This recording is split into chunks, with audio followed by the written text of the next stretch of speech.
Hello बच्चों, I hope आप लोग बहुत ही अच्छे होंगे और आप लोगों की स्टडी बहुत ही अच्छी चल रही होगी। पिछले क्लास में आपने गोलीय दर्पण कैसे तैयार किया जाता है इस बारे में आपने सीखा था, और गोलीय दर्पण के जो प्रमुख भाग होते हैं वो क्या होते हैं इस बात को आपने सीखा था। इस क्लास में आप लोग गोलीय दर्पण के द्वारा प्रतिबिंब का बनना सीखेंगे। तो गोलीय दर्पण के द्वारा प्रतिबिंब कैसे बनता है, उसके लिए रूल क्या है, इसको आप लोग सीखेंगे। तो 3 प्रमुख नियम हैं जिनके द्वारा गोलीय दर्पण के द्वारा प्रतिबिंब बनता है। 3 नियम बहुत ही जरूरी होते हैं। उन तीनों नियमों में से किन्हीं 2 नियमों को फॉलो करना जरूरी होता है, तभी दर्पण के द्वारा प्रतिबिंब बनेगा, अन्यथा नहीं बनेगा। तो वो तीनों नियम कौन से हैं, आइए देख लेते हैं। जो पहला नियम है वो नियम क्या है उसको देख लेते हैं। इसको रे डायग्राम के माध्यम से सीखते हैं। ये मैंने एक अवतल दर्पण बना दिया, यहाँ पर क्या होता है बच्चों, बीच में यहाँ मिड पॉइंट पे यहाँ ध्रुव होता है, और ये ध्रुव से जो सीधी रेखा जाती है उसको मुख्य अक्ष कहते हैं।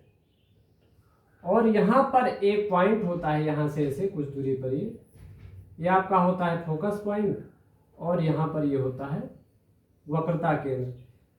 जितनी दूरी ध्रुव से यहाँ फोकस पॉइंट की होती है उतनी ही दूरी फोकस पॉइंट से वक्रता केंद्र की होती है। ये चीज आप लोग ध्यान देंगे बच्चों। तो देखिए मैंने बना दिया एक अवतल दर्पण, और अवतल दर्पण का ये मुख्य अक्ष रहा। पहला नियम ये कहता है कि जो प्रकाश किरण, इधर मान लीजिए वस्तु रखी हुई है, ऑब्जेक्ट यहाँ देखिए, ये कोई वस्तु रखी है, ऑब्जेक्ट है ए बी मैंने मान लिया, सपोज दैट कोई वस्तु रखी हुई है। तो पहला रूल ये कहता है कि एक प्रकाश किरण वस्तु के शीर्ष से, ध्यान देंगे गाइस, वस्तु के शीर्ष से ये मुख्य अक्ष के समांतर जाएगी। यह आपका है मुख्य अक्ष के समांतर जाएगी, और ये जो है दर्पण से यहाँ परावर्तित होने के पश्चात फोकस पॉइंट से होकर के आएगी। समझ गए बच्चों? तो पहली प्रकाश किरण क्या होगी, ये मुख्य अक्ष के समांतर जाएगी। देखिए यहाँ एक एरो के माध्यम से मैंने इसकी दिशा दिखा दिया है कि इसी दिशा में प्रकाश किरण जाएगी, दर्पण पर ये आपतित होगी, पड़ेगी, और उससे टकराने के पश्चात वो फोकस पॉइंट से होकर के लौटेगी। ये आपका फर्स्ट रूल। सेकेंड रूल क्या है बच्चों? सेकेंड रूल देखेंगे,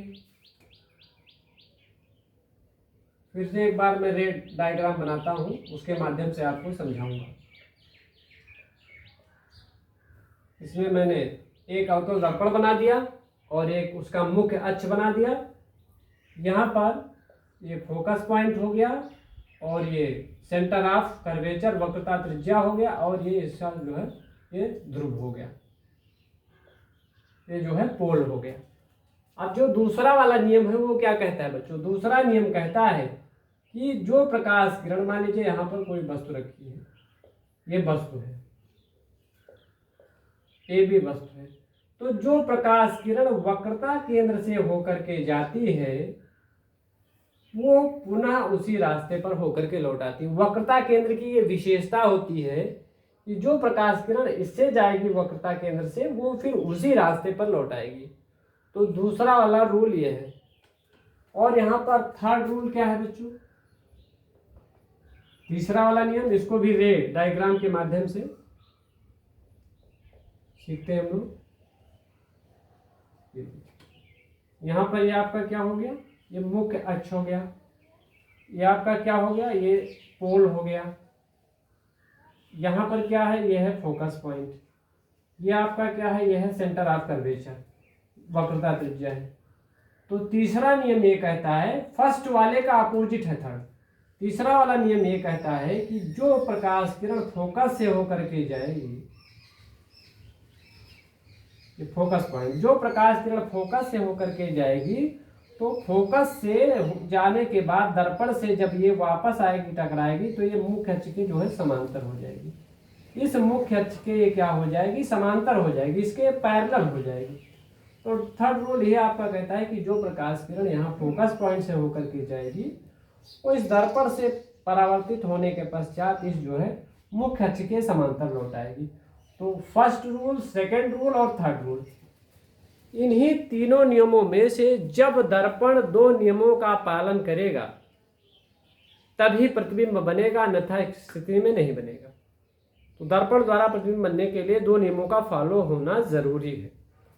आइए अवतल दर्पण के द्वारा प्रतिबिंब का बनना सीखते हैं।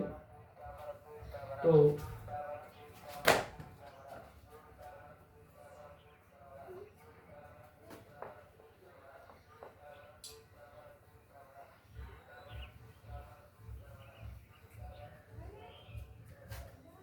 फर्स्ट ऑफ ऑल बच्चों सीखते हैं यहाँ पर जो फर्स्ट टाइप का दर्पण होता है आपके पास, अवतल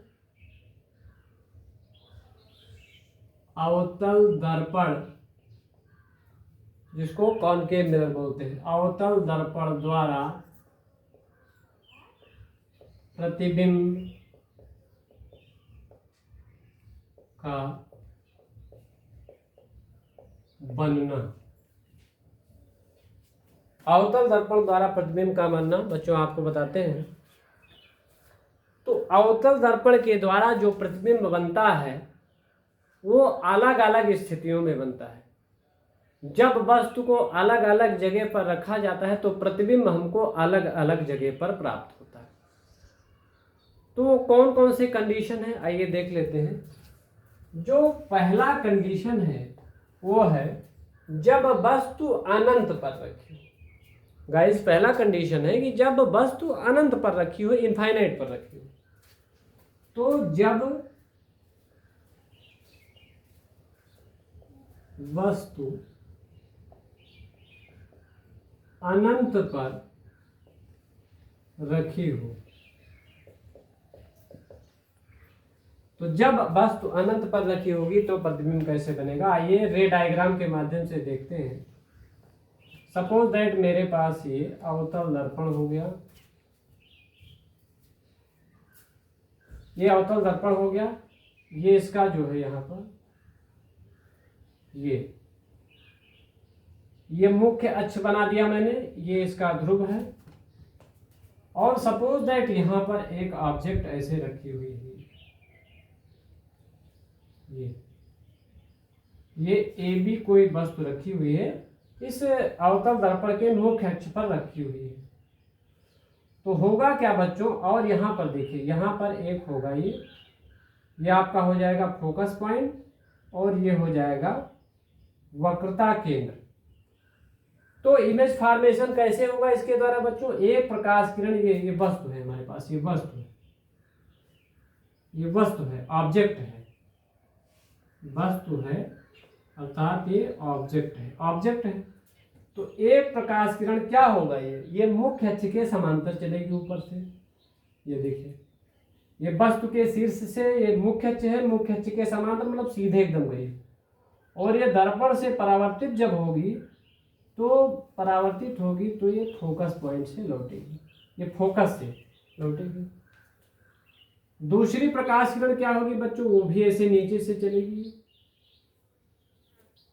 ये देखिए, ये भी मुख्य अक्ष के समांतर जाएगी और ये यहाँ से दर्पण से परावर्तित होने के पश्चात ये भी जो है, ये परावर्तित होने के पश्चात ये भी कहाँ से जाएगी, फोकस पॉइंट से जाएगी। तो ये भी फोकस पॉइंट से जाएगी। अब इस किरण ने और इस नीचे वाली किरण ने दोनों को एक दूसरे को यहाँ पर कट किया, फोकस पॉइंट।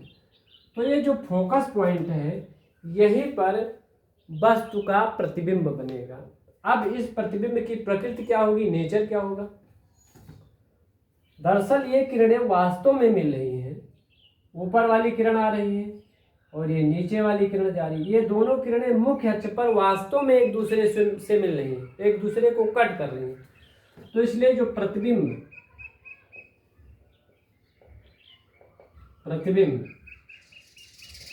प्रतिबिंब बनेगा, उसकी प्रकृति क्या होगी, नेचर क्या होगा। पहली चीज तो है कि प्रतिबिंब वास्तविक होगा। रियल इमेज बनेगा, क्योंकि रियली ये किरणें मिल रही हैं, वास्तव में एक दूसरे से मिल रही हैं इस फोकस पॉइंट। दूसरी बात क्या है, ये प्रतिबिंब उल्टा बनेगा। उल्टा का मतलब वस्तु का शीर्ष, इसका ऑब्जेक्ट का शीर्ष ऊपर है तो शीर्ष इसका नीचे हो जाएगा, इस टाइप का, ये इसका शीर्ष नीचे हो जाएगा। तो यहाँ पर प्रतिबिंब जो बनेगा वो उल्टा बनेगा, अपोजिट बनेगा। तीसरी बात क्या है, इस प्रतिबिंब की स्थिति क्या होगी, देख पा रहे हैं यहाँ फोकस बिंदु पर बन रहा है, तो प्रतिबिंब कहाँ बनेगा, फोकस पर बनेगा, फोकस पर बनेगा। और तीसरी बात क्या है, ये प्रतिबिंब जो है वो अत्यंत छोटा बनेगा, बहुत ही छोटा बनेगा। तो अगली चीज है कि प्रतिबिंब जो है वो अत्यंत छोटा बनेगा। तो इस कंडीशन में जब वस्तु अनंत पर रखी हो बच्चों, तो प्रतिबिंब क्या होगा, प्रतिबिंब वास्तविक होगा, उल्टा होगा, दर्पण के फोकस पर बनेगा, फोकस पॉइंट पर, और अत्यंत छोटा होगा, बहुत ही छोटा होगा। इस तरीके से पहले कंडीशन में अवतल दर्पण के द्वारा प्रतिबिंब का बनना आप लोगों ने सीखा। नेक्स्ट चीज़ें आप लोग अगले क्लास में देखेंगे। आज के लिए बस इतना ही। हमारा वीडियो लाइक और शेयर करना आप लोग ना भूलें, और मेरा चैनल आप लोग जरूर सब्सक्राइब कर लें, जिससे कि आपको नोटिफिकेशन अगले क्लास के मिलते रहे। Bye bye.